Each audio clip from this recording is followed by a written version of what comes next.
Bismillah, assalamualaikum warahmatullahi wabarakatuh.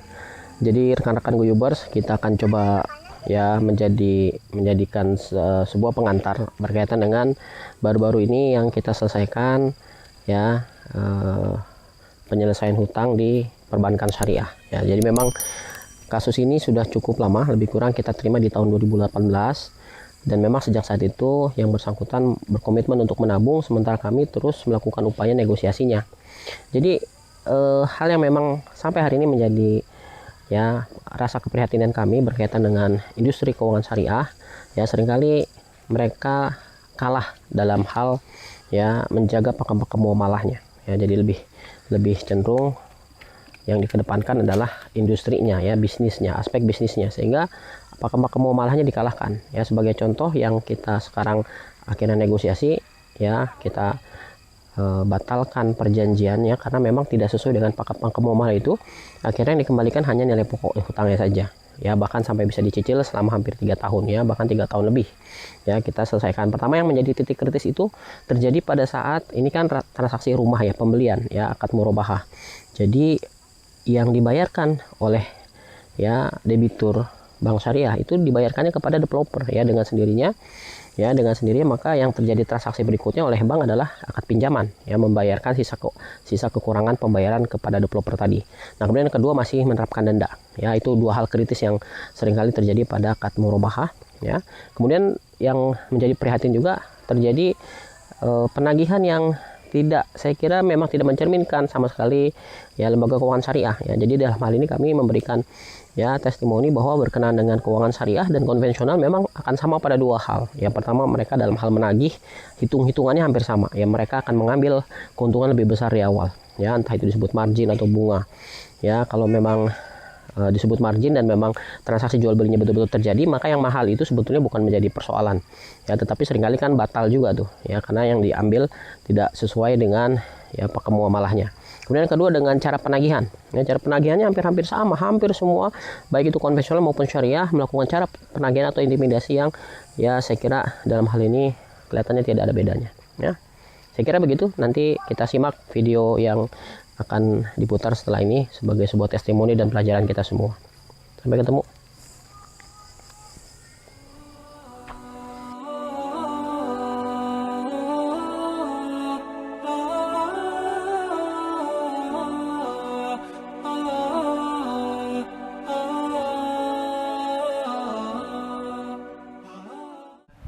Nama saya Solehudin, lahir 1983, asli Bandung, menikah dengan orang Bogor dan tinggal di Bogor sejak tahun 2010.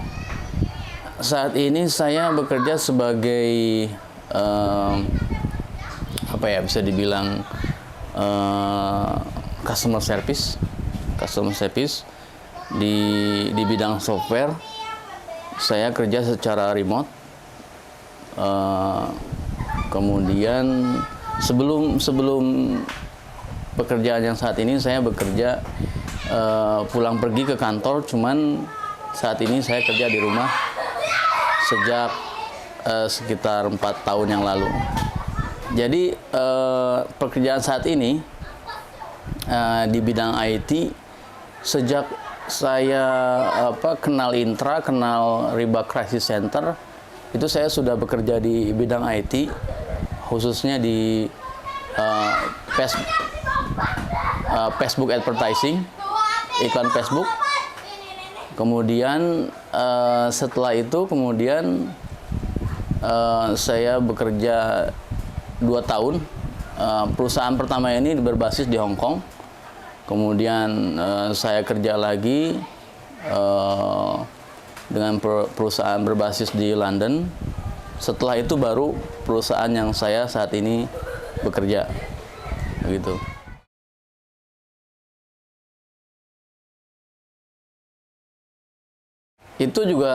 Itu sempat awal tuh sempat hati itu nggak yakin gitu, maksudnya nggak langsung saya ambil action. Jadi ada tetangga saya kenalkan juga dengan Riba Crisis Center. beliau itu malah lebih dulu memacetkan KPR di sini, ya kan, namanya almarhum Pak Yasin. Kan beliau itu lebih dulu memacetkan. Tapi sebelumnya udah gabung di Bakti Center ya? Iya sudah, beliau saya kenalkan. Ya, tapi saya malah belakangan. Ya kan? Pada saat saya datang lagi ke Riba Crisis Center, saya ditanya, antum udah mulai belum? Belum. Wah, kalau antum serius dari sekarang, langsung pulang. Bulan itu saya nggak bayar lagi cicilan, seperti itu. Dari situ mulailah apa namanya ada bukan panggilan ya, dari debt collector datang, surat menyurat, terus sampai lelang. Sampai lelang. Sampai lelang juga? Sampai lelang. Lelang itu sampai lelang 1 gagal, 2 dan 3 dan seterusnya. Ini rumah antum ini? Iya, rumah ini sudah dilelang. Dilelang 4 kali lelang. Iya. Lelang, ya? Iya, nggak, tapi alhamdulillah Allah mungkin nggak izinkan ya, nggak ada yang beli itu. Udah pernah disemprot, ditempel. Anak-anak tuh sampai kalau ada mobil datang dan berhenti di depan rumah itu udah, Abi ada apa itu ya kan? Jadi udah takut dia.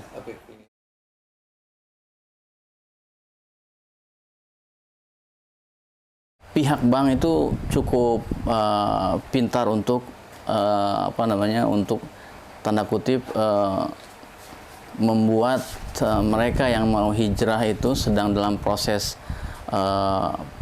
advokasi dengan misalkan dengan Intra atau lembaga advokasi hukum lainnya untuk lepas riba, misalnya dengan menempelkan stiker besar bahwa rumah ini dalam rumah ini menunggak seperti itu, atau kemudian kadang mereka akan menempel pengumuman lelang di beberapa beberapa titik sekitar rumah, seperti pengalaman saya tadi titik di tiang listrik, agar orang tuh melihat gitu. Saya kira itu adalah strategi mereka supaya kita ini down, malu, sehingga sehingga kembali lagi untuk tanda kutip ke proses yang diinginkan oleh bank seperti itu. Padahal intinya adalah harusnya kita lebih malu lagi kepada Allah, yang mana Allah telah memberikan rezeki kepada kita, namun justru kenapa rezeki yang Allah berikan itu kita bayarkan untuk riba seperti itu. Sehingga dengan dengan memahami hal tersebut, insya Allah tidak usah malu ya, untuk tetap menjalani proses ya, terus berdoa, dan insya Allah nanti akan ada solusi-solusi yang tidak terduga yang akan membantu kita untuk lepas dari riba, seperti itu mungkin.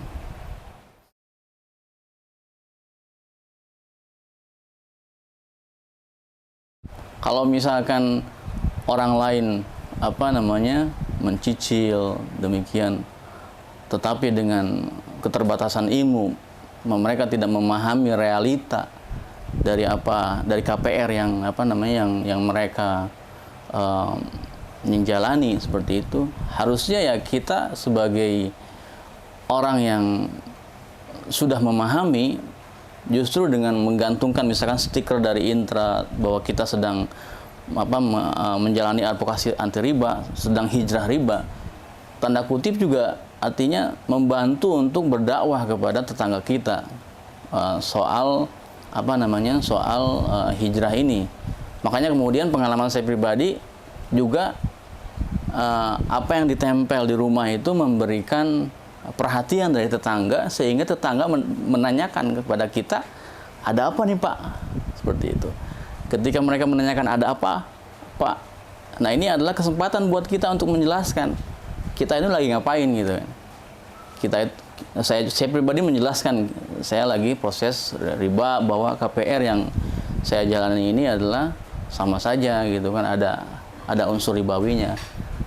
Kurang lebih itu justru memberikan edukasi tanda kutip dakwah, agar tetangga juga justru mungkin menyadari kalau memang mereka menggunakan KPR seperti itu. Mungkin itu yang dapat saya sharing.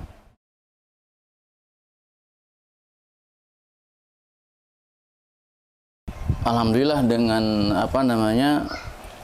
kenal Riba Crisis Center, kami itu diberikan gambaran langkah-langkah ke depannya seperti apa. Yang pertama adalah yaitu tadi penting untuk membuat ring 1 istri anak itu memahami bahwa kita ini sedang hijrah, sedang berjuang gitu kan. Bismillah, walaupun nanti tantangannya ada di kolektor, ada yang buat nggak nyaman dan merasa terancam, tapi Bismillah ini kita coba pergi dari situ. Ya seperti itu. Nah kemudian juga ya alhamdulillah Intra atau Riba Crisis Center selalu memberikan motivasi, langkah-langkah, memberikan meyakinkan kembali bahwa kita ini dalam jalan yang on the right track lah, jalan yang benar seperti itu. Jadi tinggal yakin gitu kan. Saya kira jawaban bagi doa-doa kami supaya mampu untuk melunasi adalah alhamdulillah di kerjaan terakhir ini saya mendapatkan salary yang lebih baik daripada sebelumnya. Oh, akhirnya ada peningkatan, iya. masih buka jalan rezekinya. Betul. Sebelumnya itu saya freelance.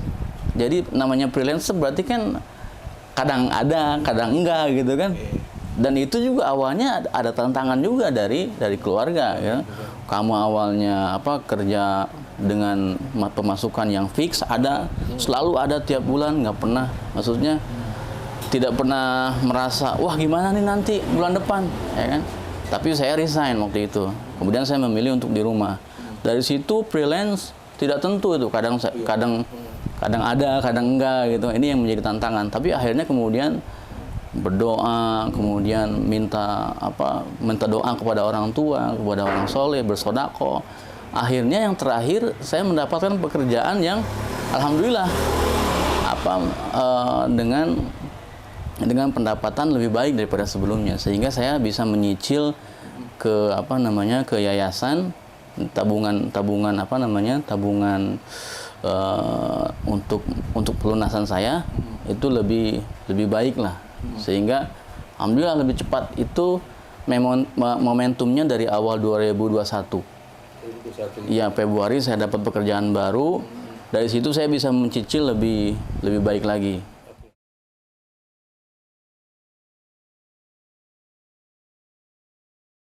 Waktu itu pokoknya tinggal berapa, Ki? Pokok saya itu kurang lebih 234 juta. Itu pokoknya. Sebenarnya kalau di tagihan itu lebih. Oh, kayak ada dendanya dan seterusnya. Syariah pada itu pada syariah ya. Tapi iya. Berarti kan 234 juta. Ya, 34 juta itu akhirnya setelah berarti masuk ke Intra ya, misalnya dipasarkan ke Intra ya, itu bisa dapat berapa pelunasan ini? Sebenarnya Intra itu memberikan pilihan. Kalau kita masih pengen terus negosiasi agar bisa mungkin di bawah daripada pokok tersebut, karena sebenarnya kan bank itu masih masih profitable lah gitu kan, daripada di awal gitu kan. Kalau di total saya sudah masuk lebih dari 190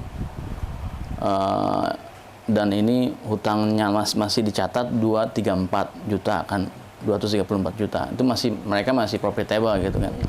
Tapi karena saya pengen segera lepas dari riba, saya tidak mengambil pilihan dari Intra untuk negosiasi turun dari pokok tersebut, sehingga oke lah, nggak masalah. Ini kan tabungan saya sudah ada segitu di di koperasi, ya udah nggak apa-apa, kita bayarin pokoknya aja. Akhirnya saya juga berhubungan dengan bank, dengan Intra juga, 3 pihak seperti itu. Akhirnya bank menyepakati, oke, tidak masalah, pokoknya aja. Akhirnya kita bayar pokoknya aja 234 juta.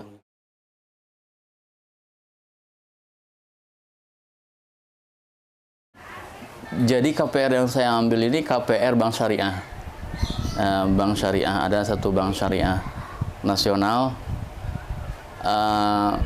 Yang pertama saya pahami, maksudnya saya dari awal sudah berhusnudzon, berbaik sangka bahwa transaksi KPR ini akan tidak berlawanan dengan apa namanya jual beli syar'i seperti itu. Namun kemudian setelah saya pelajari lebih lanjut, ternyata faktanya adalah antara KPR syariah dan KPR konvensional tidak ada jauh beda begitu. Sehingga kemudian saya mencari informasi lebih lanjut. Akhirnya saya menemukan Riba Crisis Center yang mana membantu saya untuk dalam hal advokasi iman, memahami dalil-dalil tentang riba, kemudian juga penguatan saya dalam mengambil keputusan untuk mulai bergerak meninggalkan riba tersebut, seperti itu.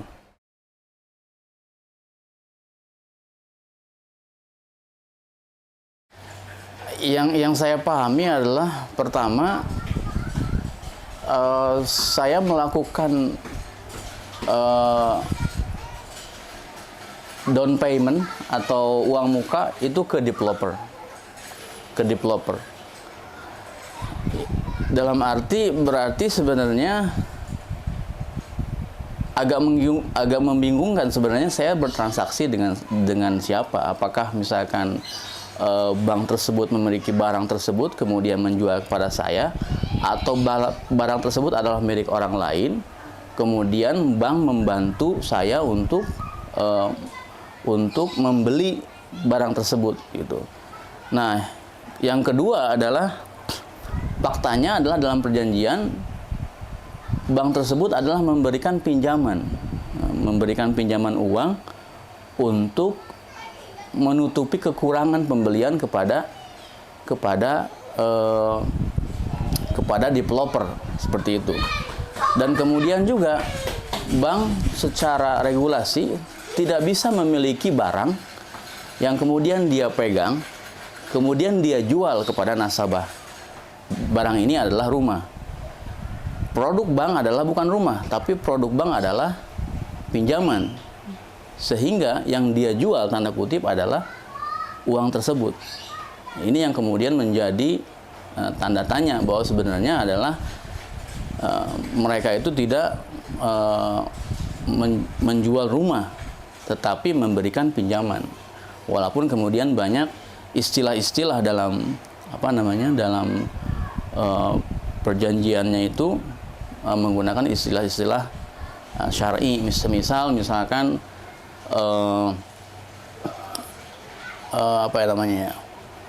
interest atau riba itu disebut, atau margin disebutnya sebagai dengan istilah lain seperti itu. Begitu juga ada denda, kemudian ada poin-poin yang lain yang mirip dengan